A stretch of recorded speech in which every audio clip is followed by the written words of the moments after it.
Happy Public Domain Day, everybody! Yippee! Works from 1928 have entered the public domain as of January 1st, 2025, meaning the entirety of the 1920s, the Roaring Twenties, is now in the public domain. You know what that means? That means more Disney cartoons have entered the public domain. In fact, quite a lot compared to the previous year, which only had 3. That's pretty exciting since I get to talk about them. And since I thought, hey, why not review all of them? Yeah, that's what we're gonna do. I've thought for a while that'd be pretty fun to look over some of the early Disney cartoons, and why not do it this way, since I like seeing the fact that these are all in the public domain and that you can watch them for free. Well, you could pretty much do that anyway, since they didn't really care about these early shorts that much. Even Steamboat Willie was easy to watch. But now I don't have to have a filter over my screen. You can watch these with clarity, so I don't have to worry about copyright. It's all cool. And we get to see what made Mickey Mouse such a powerhouse in the 1920s and 1930s. And why Disney tried to protect the copyright for so long. Do these animated shorts hold up 90 years later? And let's go over some of the bit of a history, shall we? We only have 3 shorts to talk about, so it shouldn't be too long, but hey, let's talk about it anyway. Disney formed an animation studio in the 1920s, and they made a bunch of different cartoons, like the Alice comedies and Oswald the Lucky Rabbit. While trying to renegotiate contract on them kind of popular Oswald the Lucky Rabbit cartoons, Disney found that his contract was crap, and they were basically going to pay him jack crap for basically producing these cartoons and making Universal so much money. So he quit the project and left with his high-quality animator, Iwerks. Working with a lot less animators than before, they got a couple of animators to work on the first animated Mickey Mouse short called Plane Crazy, which is about airplanes, if you couldn't tell by the title. The thing about Mickey Mouse is that he's incredibly similar to the previous character, Oswald the Lucky Rabbit, except he's a mouse now, because Disney liked mice. I mean, it could have been a lot worse. Mickey's original name was going to be Mortimer Mouse, but then Disney's wife said, that's a terrible name, why not call him Mickey instead? And so, his name was changed, and forever would be remembered. Believe it or not, there actually is a character called Mortimer Mouse who's considered Mickey's rival. He looks like Waluigi if he was Mickey Mouse. And I don't know why, but I love this goofy-ass character. But he's way in the future, so let's not worry about him. The original silent cartoon Plane Crazy, which introduced Mickey and Minnie to the world, did not go over very well during producer test screenings. So they tried again with a Galloping Gaucho, which was a parody of a popular movie at the time. This one was shorter and a lot more to the quick-paced. However, it didn't go over well either. They're like, what the heck are we doing wrong? Why can't we make these people want to buy our animated shorts? That's what they thought, and that's what they said.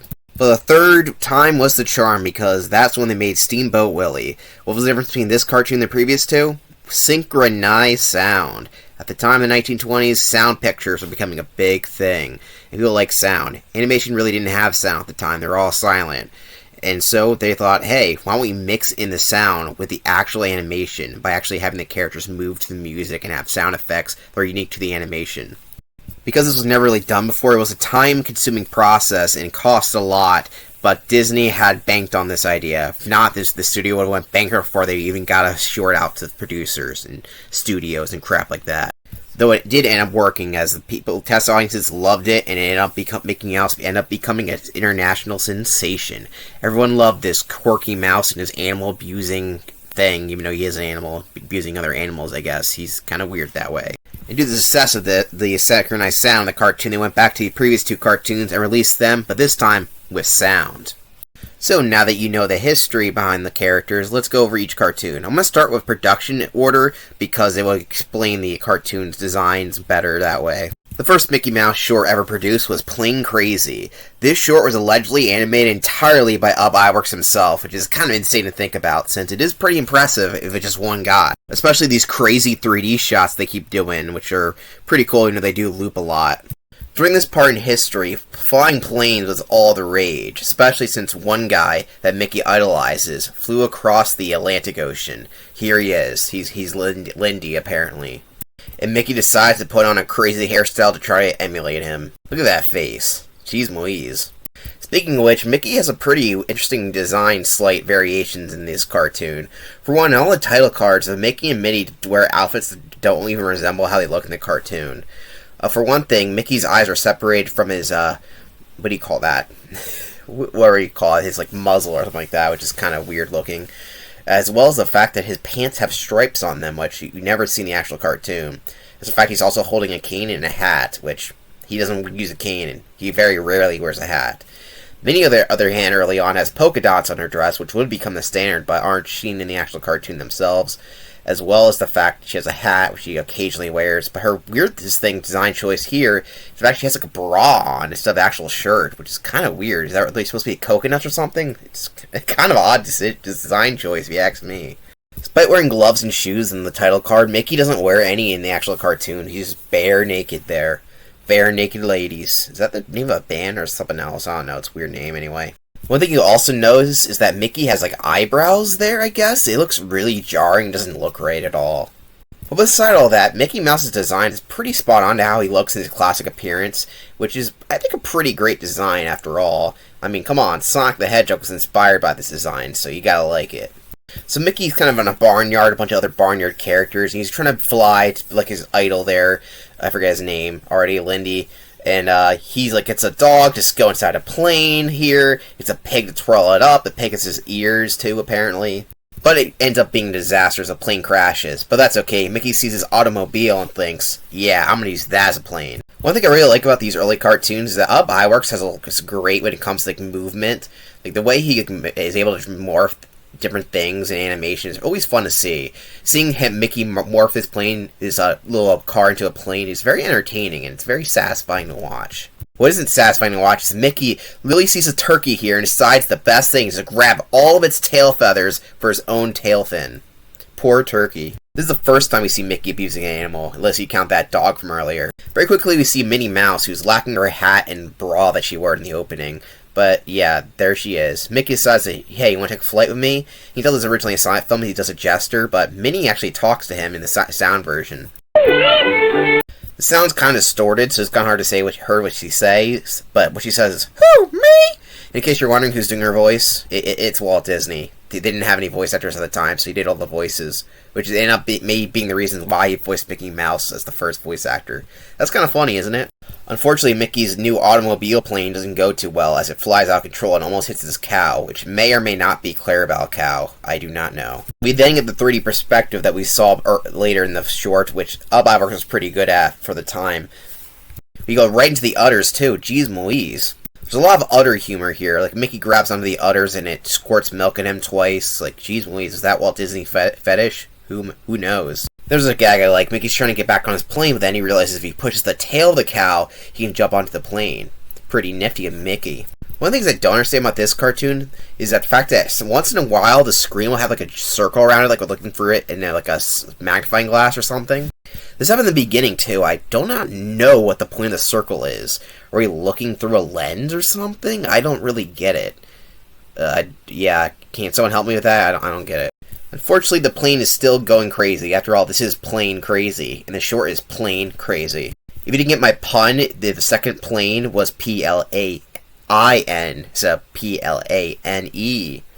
It's terrible, I'm sorry. So once Mickey's finally up in the air, he decides that he is going to sexually harass Minnie Mouse. I'm not even joking about this. So Mickey decides he's going to try to kill her, apparently. Yeah, Mickey was kind of an a-hole during the Iwerks days, and I kind of like it, but during this scene, it's just kind of weird. Like, come on, Mickey. Minnie Mouse gets so fed up with Mickey that she decides to jump off the plane and kill herself. Just kidding, it's a cartoon, so of course she saves herself. By using her parachute pants. Yeah, you know they went back to the 1920s, did you? So Mickey's plane crashes since he fails, and he looks really weird front-facing, like, geez Louise, like, what's with his face there? So Mickey thinks it's funny that Minnie Mouse's pants are baggy, or the fact she lost her horseshoe, and just laughs, and he throws it and hits him in the head. Yeah, kind of a weird cartoon. It started off pretty fun, but the ending was bizarre.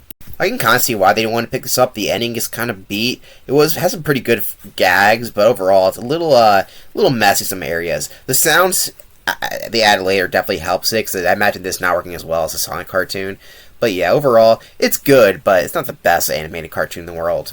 For the next try at the Mickey Mouse cartoon, The Galloping Gaucho, they try to do something a little different here. Mickey Mouse is now drinking beer and smoking cigarettes. Lovely.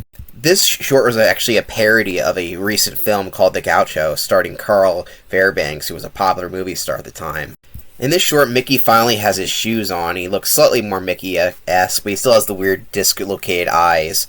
According to Walt Disney, he didn't really like how Mickey Mouse was in this cartoon, mostly because he seemed too similar to the previous Oswald, even though they're very similar characters, what you expect. Minnie Mouse now has her bra she wears and her high heel shoes, which don't fit her feet that well, but you know, it's iconic. And they can probably break each other's necks. This short would also feature the not first appearance, but the first appearance in a Mickey Mouse cartoon of Pete, who was originally a bear in the Alice Comedies cartoons, but now he's a cat because, you know, cats and mice, you know. Unlike his appearance in the Alice Comedies, though, he has both his legs. We'll see him again in Steamboat Willie, but he looks very different here than he does in modern-day cartoons, but that's okay. In this cartoon, Mickey Mouse goes to a club called Cantino Argentino with his little ostrich fella there. I'm not sure what type of bird that is, actually. And he goes and he sees Minnie Mouse dancing. And we can really see that her body really is made of a rubber hose because, geez Louise, that girl has giant ass hips. Mickey decides that he's going to smoke one to showcase how tough he is, much like the real Walt Disney, who smoked in real life. And apparently on the poster he's wanted, but he doesn't give a crap. He wants to dance and smoke it up. Unlike the previous cartoon, Mickey and Minnie immediately hit it off, and they don't have that problem where there's weird sexual harassment going on. No, they both like each other, and they both like dancing and breaking necks with each other. All except for Pete here, who thinks that Minnie is either attractive or very edible. I can't really tell because he is a cat, so maybe he wants to eat her, but maybe not, so who knows.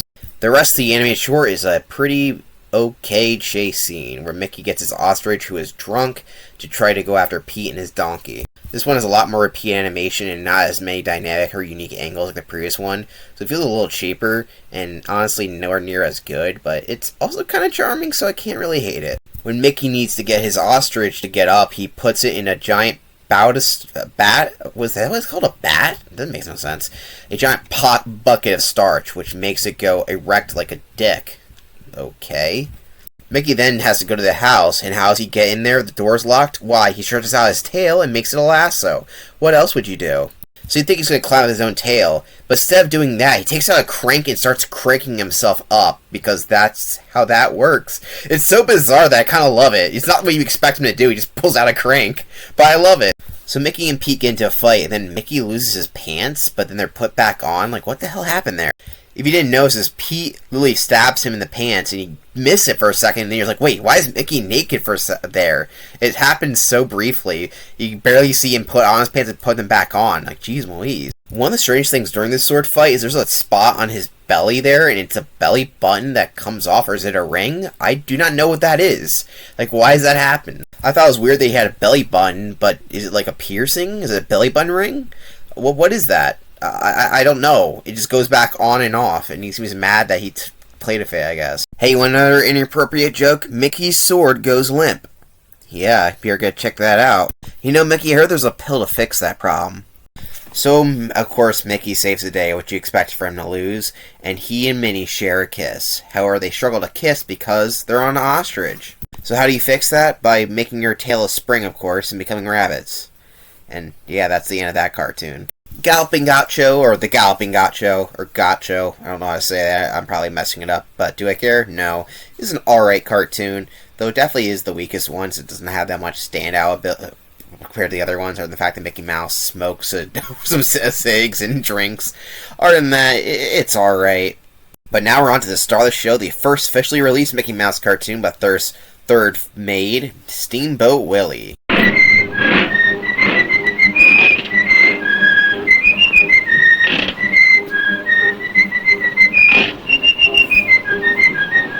The biggest difference between this animated short compared to the other ones is the fact that they're synchronized sound. Of course, those had sound in them, but they were added after the fact. This was animated with the intent of having everything be sound, so there's a lot of interesting gags in there. If you haven't seen Steamboat Willie, which I don't know how you haven't, since even before it was public domain, it was pretty easy to watch. It's about Mickey. You think he's the captain of this random steamboat on the river, but turns out he's actually a fraud.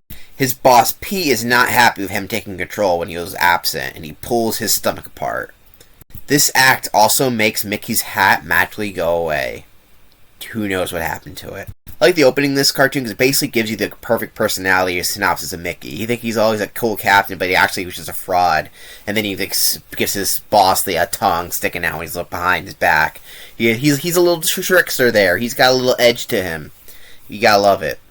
And then his parrot laughs at Mickey. I don't know what it says, actually, because it sounds so distorted, but it laughs at him.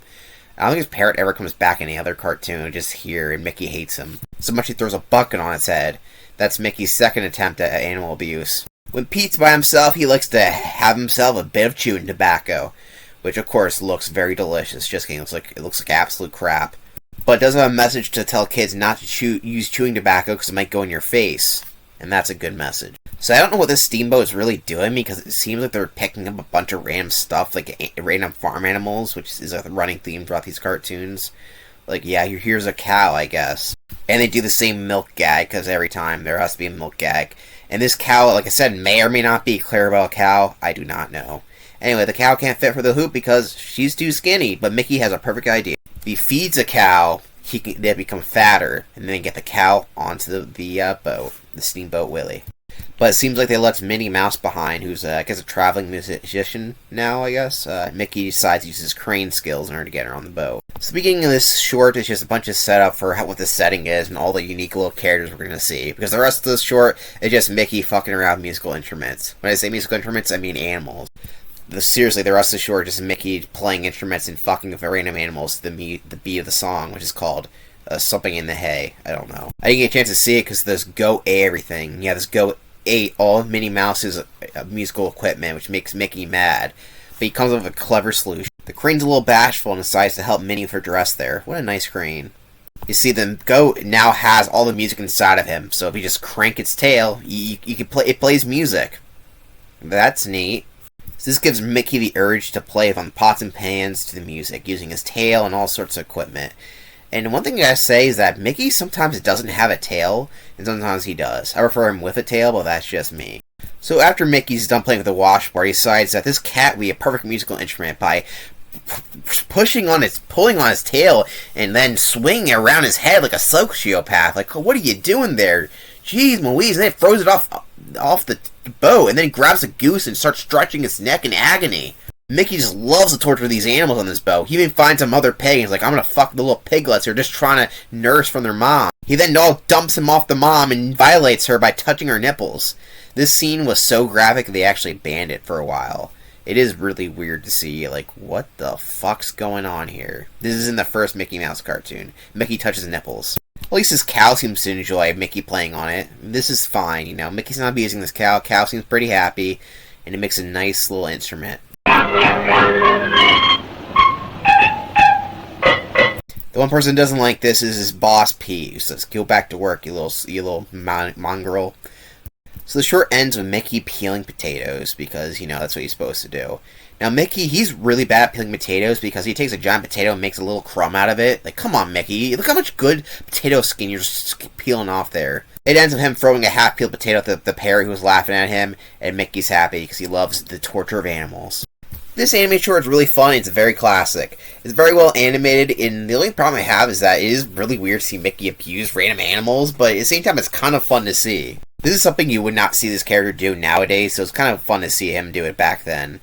The one I do have the most problem with is this weird playing on the teats, because it's kind of disturbing the way it's animated. I don't like that. I don't mind the fact they banned that for a while, but hey. Overall, his first cartoon was pretty successful, and I think pretty good. Check out my Letterboxd to see what I've seen so far, because I'll do little mini reviews on that. Just try to make little jokes there now and then, so you'll see what animated short I'm on, as well as on my list will actually be a full-on ranking of all the animated shorts at that point in time. This is the current list so far, and yes, I will be updating it as soon as we do more animated shorts. Thank you for watching, and I'll see you next time.